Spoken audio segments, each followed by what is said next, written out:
Tariki ya 28 ukwezi kwa cyenda umwaka w'ibihumbi 2025 reka twongere tubasuhuze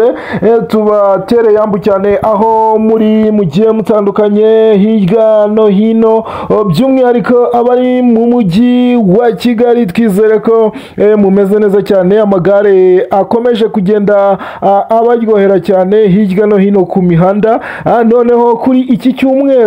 cyumweru wa munsi nyirizina wa shampiyona y'isi yo gusiganwa ku magare wageze wa munsi abenshi bari bategereje wageze abundi twari tumaze iminsi tureba nibyo byari byiza cyane ibintu byari bishyushye ku mihanda wabonaga ariko uyu munsi niwo munsi wa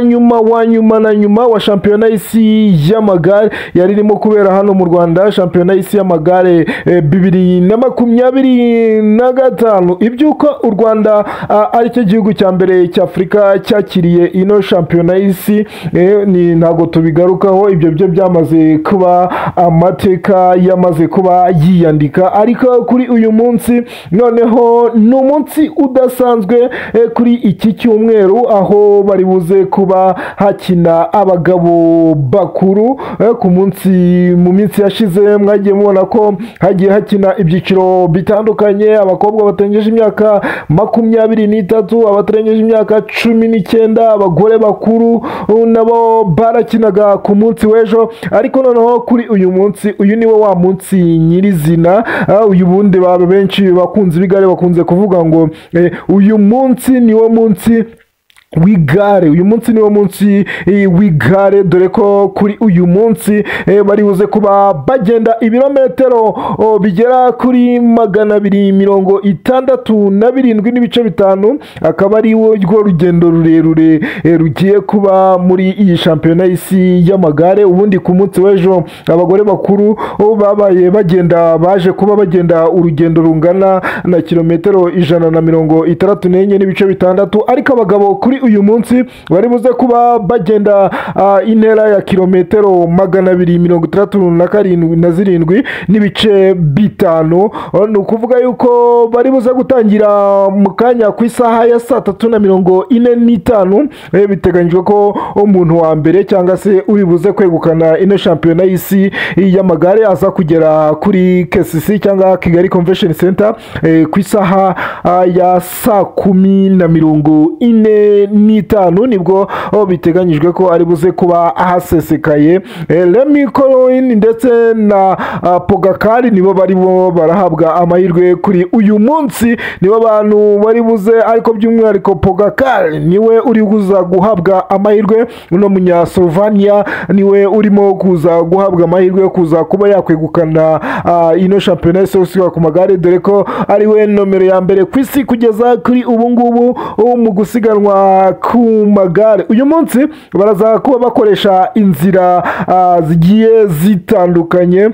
nk'uko bari buze gutangira ku isaha ya 3:45 barabanza bazenguruke inshuro 9 aha hakurikira barahera kuri KCC baragurukira kuri Kigali Convention Center banyure Nyarutarama banyure Minagiri bazamuke Kimihurura Medihill ku Kabindi bagaruke kuri Kigali Convention Center iyo nzira KCC Nyarutarama Minagiri Kimihurura Medihill ku Kabindi na bagaruka Kigali Convention Center bari buze kuba bahazenguruka inshuro 9 nibamara kuhazenguruka inshuro 9 barahita bafata umuhanda Kimihurura peage rompwe yo mu mujyi bamanuke ku Muhima banyure Nyabugogo bamanuke kuri Ruriba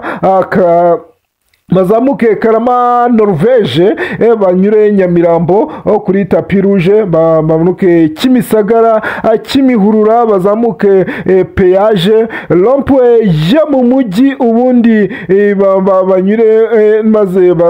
bahite bamanuka peage Medihill ku Kabindi bagaruke kuri KCC reka dusubiramo uko biri buze kuba bimeze no kuvuga ngo ni Kimihurura peage rompwe yo mu mujyi maze maze bamanuka ku Muhima banyure Nyabugogo batambike bajya kuri Ruriba bazamuke Karama Kanaruveje baze kuhingukiranya ku Inyamirambo kuri Tapi Rouge Kimisagara niho bari buze kuba bamanuka maze bazamuke kwa Mutwe wa muhanda witezweho n'abantu benshi cyane mu Biryogo Gitega maze bagaruke muri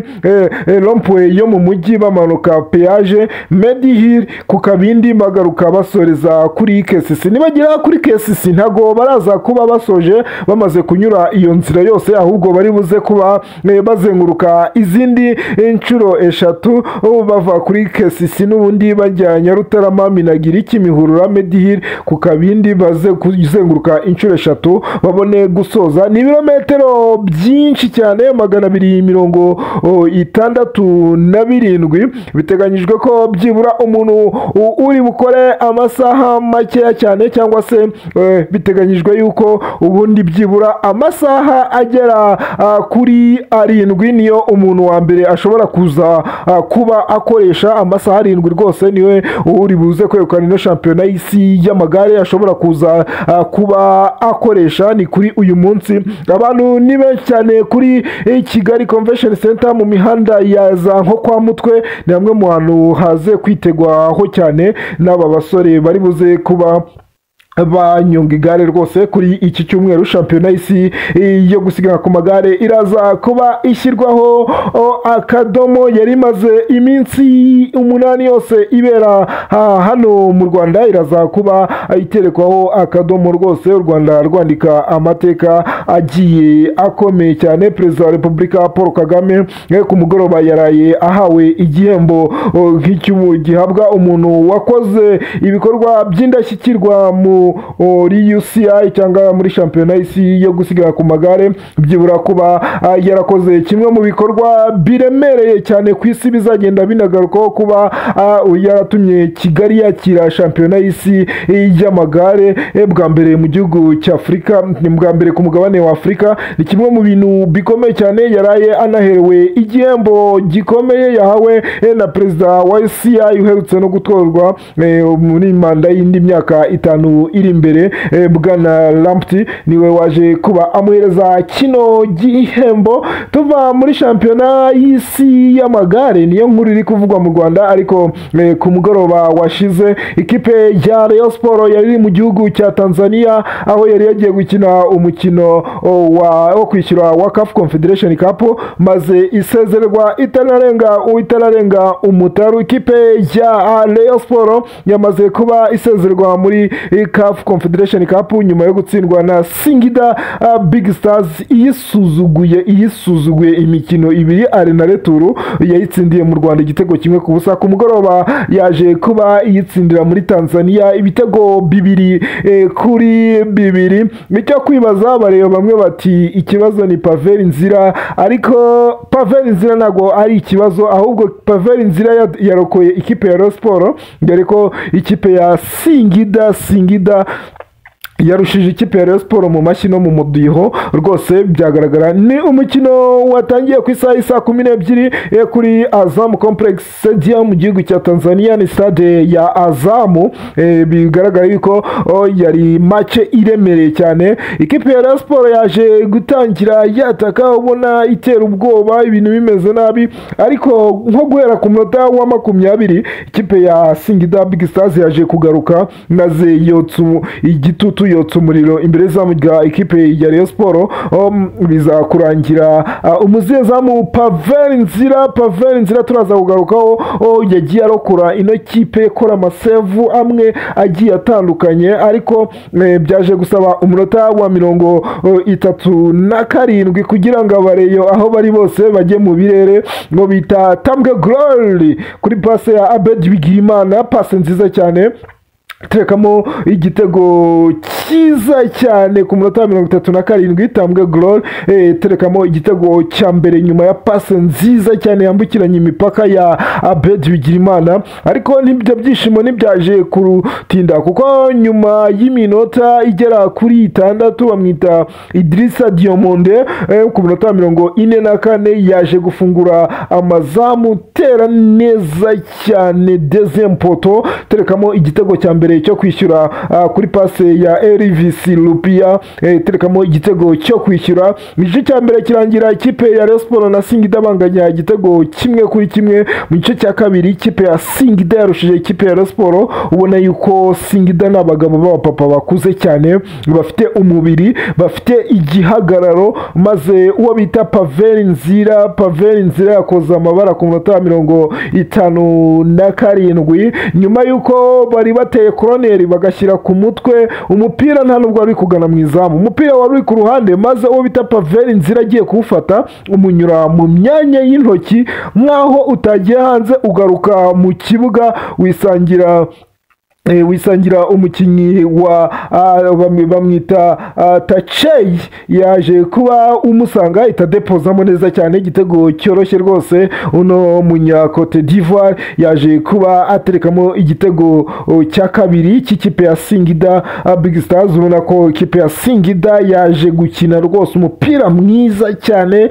biza kurangira ikipe ya Rayon Sports irasimbuza ishyiramo ba Aziz Basane, ikuramo ba Sefu, izana ba Mohamed Shili, ariko biranga bibi by'ubusa. Ikipe ya Azam, ikipe ya Singida Big Stars ikomeza ku kinyuranyo cy'ibitego 2-3 byose kuri kimwe, uteranyijeho kimwe yatsindiye mu Rwanda, 2 yatsindiye muri Tanzania, 2 bitego 3-1. Ikipe ya Rayon Sports ngagiye bitangazwa ari byinshi cyane, ntabwo abariyo bishimye. Bamwe bati ni umunyezamu Pavel Nzira wagiye akoramo watsinzwe igitego cya kabiri, nyamara byari gushoboka yuko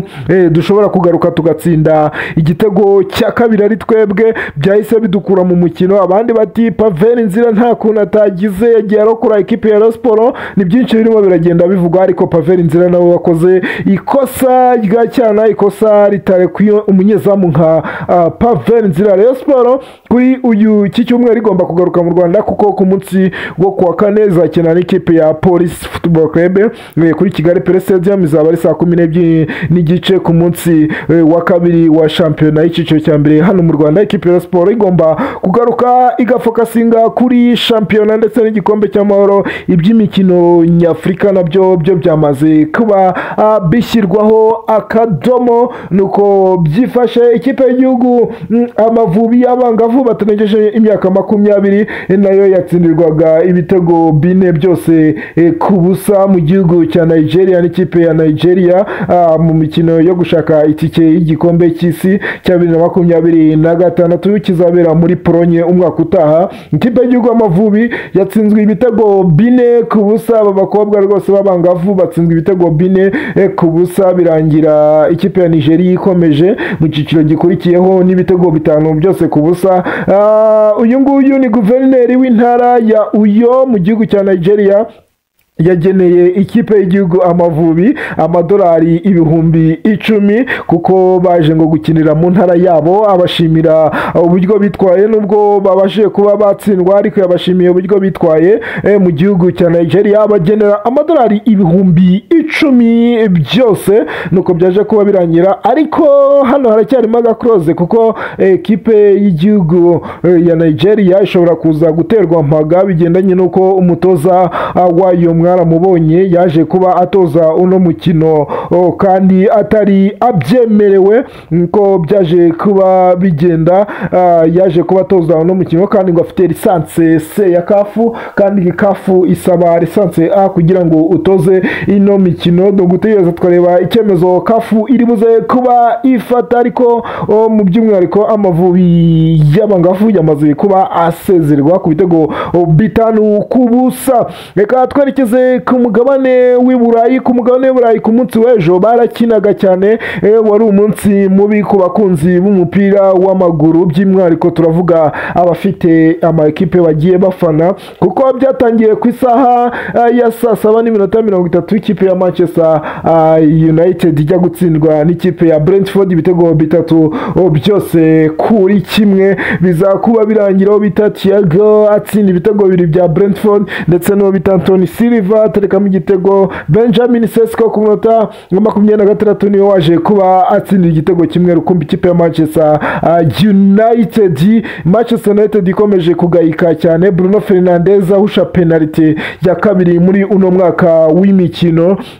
uwo bita rwose Ruben Amorim bavuga bati bashaka kumwirukana, ariko nkuko tubikesha ikinyamakuru Manchester Evening News cyatangaje ko abaherwe ba Manchester United bagifitiye ikizere uyu mugabo bita Ruben Amorim ko akomeza kubatwara, bakareba aho bikomeza kugenda byerekeza. Chelsea yatsindwaga umukino wa gatatu wikurikiranya, itsindwa n'ikipe ya Brighton Hove Albion ibitego 3-1. iyisanze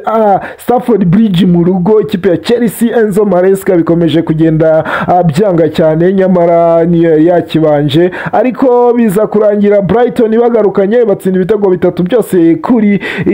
kimwe. Enzo Maresca ntago bikomeje kugenda bigenda neza. Ikipe ya Liverpool nayo bwa mbere muri uno mwaka w'imikino yari maze gutsinda imikino 5 yikurikiranya, ariko etiketi ya kabuhariwe Generation Arsenal yaje gutuma ikipe ya Liverpool idacyura amanota 3, kuko yaje gubatsinda igitego ku munota 98. Crystal Palace itsinda ikipe ya Liverpool ibitego 2-1. Liverpool bitakaje umukino wayo wa mbere. Leeds na Bournemouth baranganyaga 2-2. Manchester City yatsindaga Burnley ibitego 5-1. Haaland atsindamo ibitego 2 byose. Haaland ukomeje kugenda yigaragaza. Nottingham Forest ikomeje kwandagana nayo, dore ko yaje kubitsindwa na Sunderland ibitego bigera kuri 2-1 ku busa. Tottenham yanganyaga na Wolves ibitego 2 byose kuri igitego 1-1. Liverpool n'ubundi yacyafite 15 mu gihe ikipe ya Crystal Palace ifite amanota 12. Sunderland ifite amanota 11. Ikipe ya Arsenal ifite amanota 10 inganya n'ikipe ya Manchester City, ariko Arsenal kuri uyu munsi aza kuba ikina n'ikipe ya Newcastle United ku isaha ya 11:30. Nuko bimeze. Ikipe ya Arsenal iraza kuba yakira ikipe ya Newcastle United. Mu gihugu cya Espagne ikipe ya Atletico de Madrid yazukiye ku ikipe ya Real Madrid itsinda ibitego 5 byose kuri 2. Wo bita Xabi Alonso nawe ngo yaramaze gukina imikino 6 adatsindwa muri La Liga, ariko yaje kuba yandagazwa, nubwo bamwita Normandinho wafunguye amazamu kuri Atletico ku munota 14, ariko wo bita Kylian Mbappe kuri passe ovetiere ya Adagre aza kwishyura igitego ku munota wa 25. Wo bita Adagre yongera gutsinda igitego kiza tapin ku munota wa 36 kuri passe ya Vinicius, ariko ntago byaje kubabera byiza, kuko ku munota 45 bamwita Siloch yaje kuba yishyura igitego bajya kuruka ari 2-2. maze ku munota wa 51 bamwita Giovanni Alvarez yaje kuba atsinda igitego cya gatatu cya equipe ya Atletico de Madrid. 3-5 Julian Alvarez kuri kufra nziza cyane yaje kuba aterekamo igitego cya 4, maze ku munota wa 93 bamwita Antoine Griezmann aza gusoza ikipe ya Real Madrid ibitego 5 byose kuri 2. biza kurangira ikipe ya Atletico Madrid yitwaye neza cyane. Xabi Alonso kuri derby ya Madrid yitwara atsindwa ibitego 5 byose kuri 2. nuko byari bimeze muri La Liga. Uyu munsi ikipe ya FC Barcelona iraza kuba yakira ikipe ya Real Sociedad biraba ari 12:30. nuko bimeze muri shampiyona zabaga ku mugabane w'i Burayi. ubona yuko bikomeje kugenda ari bicika cyane hariya ku mugabane w'i Burayi. amakipe ku munsi w'ejo rwose wari umunsi mubi ku bijyanye no gutsindwa. Ikipe ya Real Madrid ifite 18 n'ubundi, mu gihe Real ikipe ya FC Barcelona niramuka itsinze uyu munsi irahita igira 19 ibarushe inota rimwe. nayo makuru y'ingenzi yari kuvugwa mu mikino, reka twizere ko mumeze neza cyane. twongere duhure mu biganiro byacu bigiye bitandukanye tubabwira uko shampiyona y'isi y'amagare iraza kuba isozwa kuri iki cyumweru.